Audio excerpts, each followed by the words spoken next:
Katerina, thank you so much for being on our panel. We never have enough time to discuss all the things that we need to discuss, but you made some really good points. Tell us, is there anything else that you would like to add to speak out to the global woman about investing, especially starting from scratch? You mentioned the fund. Anything else that you want to share? Any wisdoms?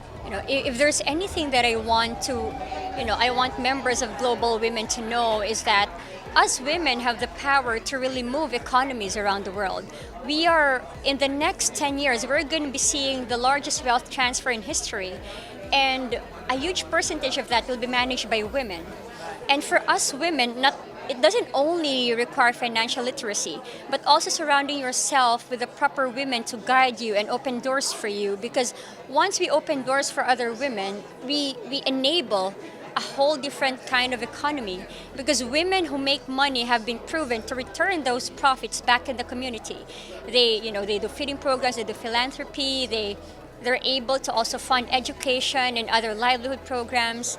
And for someone like me who's been investing in the side of the world where financial literacy has been very low, and to still have all of the odds stacked against me and still make it this far after 24 years, I think that's testimony that it doesn't really have to be, you have the option to be an outlier. You don't have to be you don't have to be always surrounded by the same kinds of women or circumstances, or because like me, I grew up in a family that came from poverty.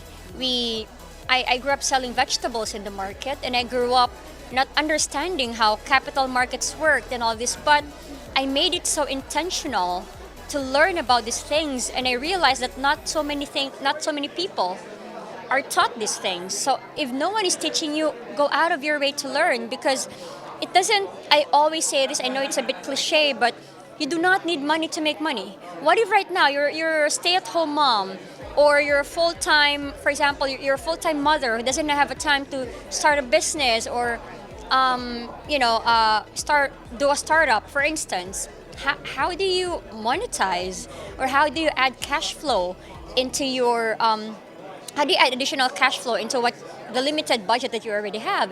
And one thing I've always overemphasized is the value of your networks.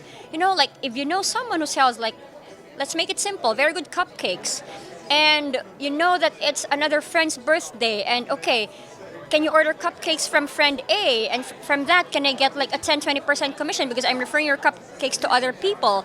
Or if you know someone who has this amazing spa and amazing wellness or spa place that you have tried yourself, it doesn't cost anything to approach the owner and say, can I have like an affiliate link for this? Because I was so happy. My experience in your spa was incredible. I want to promote in my social media. But my friends are going to go to your spa. Can I get like a 10% referral fee for that? These are making people off of other money's businesses. And like, for example, here, events like this, if you believe that this will add value, you could speak with Mirella. Mirella, I want to keep promoting Global Woman Club. Can you give me an affiliate link so that all the members who go through me, I get like 10 pounds or 20 pounds out of their membership? And these things, they add up. It takes a lot of agency to be able to create something out of nothing.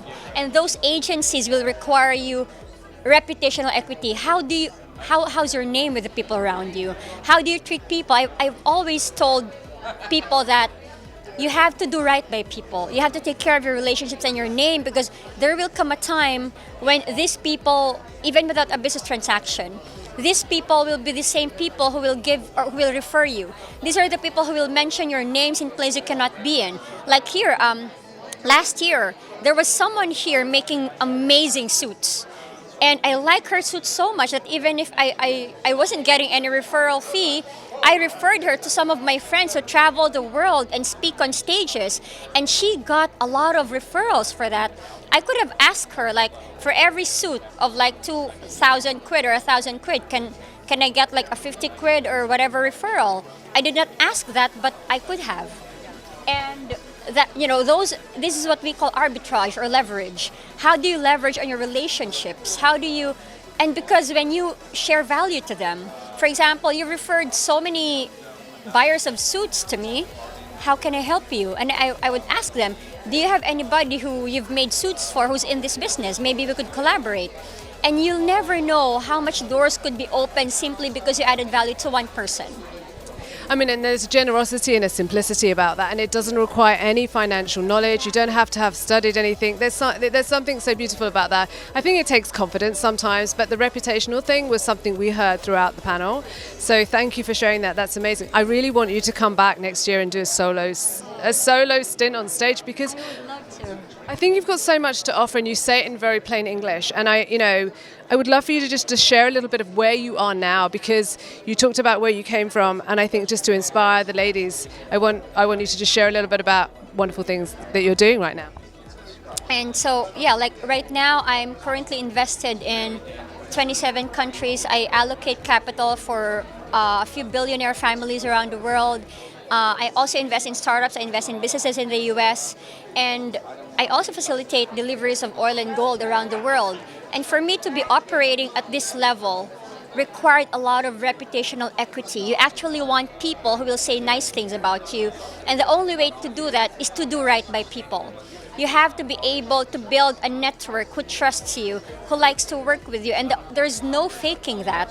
You actually really have to be a morally, I mean, not to sound preachy, but for people to be able to refer you to their trusted networks, you have to do right by them, and you have to be very authentic to your values and be aligned with the things you say, because people smell it, people know if you're just up for it for connections.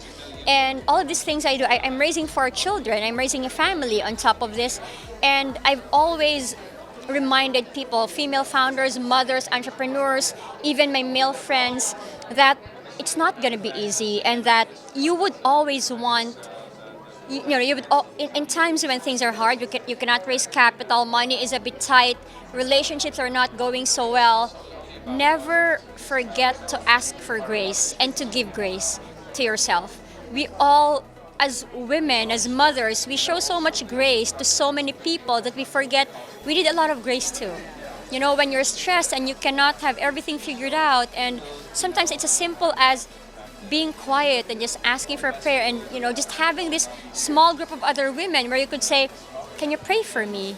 Or can you refer anyone to my business? Or can we sit down and just do nothing? And those small things keep our sanity in check.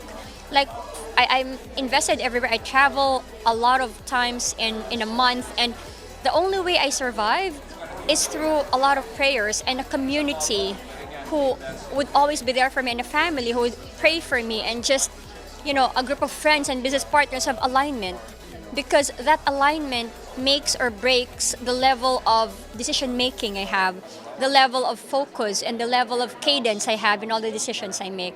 And so I hope more women in the world could realize that this is something that we all need. Your days can never be bad enough that you are not, you cannot be reached by by grace around you, and your days cannot be so good that you do not need a lot of grace. It's always an everyday thing, and I hope that in whatever field they are in, and in whatever whatever field or sector they're in, grace always comes with also being that vessel for other people, and just being a good steward. Take care of the connections, the businesses, the talents, the skills given to you, because this is such a force multiplier. Oh my gosh. Do you not think, I think you need to come back and talk to us on stage about that. That's so beautiful. I mean, the grace, the integrity, and all of those things. There's so much there. Thank you so much for your value. Thank you for gracing our stage. Oh my God, thrown in at the deep end. I hope I did okay, but thank you so much. Thank you.